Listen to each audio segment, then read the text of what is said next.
ইডির সেই এফআইআরে কি বলা হচ্ছে যে অন্তত 800 থেকে 1200 লোক এসে তাদের ঘিরে ধরেছে এবং সুপরিকল্পিতভাবে এটাকে গণরোষের নাম দিয়ে তাদের হত্যা করার পরিকল্পনা করা হয়েছিল। পুরো ঘটনায় কি ঘটলো আমরা দেখলাম। এটা যদি সুপরিকল্পিত না হয় তাহলে কিভাবে হবে।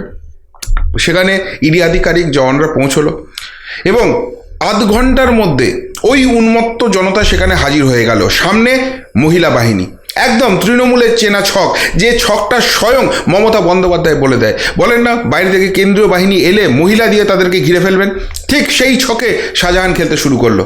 এবং তারপর গোদের উপর বিস্ফোরণের মতো তারা কি করলো, কলকাতা থেকে ওই ওই রাস্তাটায় যাওয়ার যে রাস্তাটা, সেই রাস্তাটাকে ব্লক করে দেওয়া হলো, যাতে ফাঁদটা পাতা চায়, যাতে কলকাতার দিকে এরা না বেরিয়ে যেতে পারে। তাদেরকে আরও ভেতরের দিকে ঢুকতে হবে এবং তারপর সেইখানে ভেতরে ঢুকলে তাদেরকে চক্রব্যূহ করে ঘিরে ফেলে তাদেরকে খুন করার পরিকল্পনা হবে।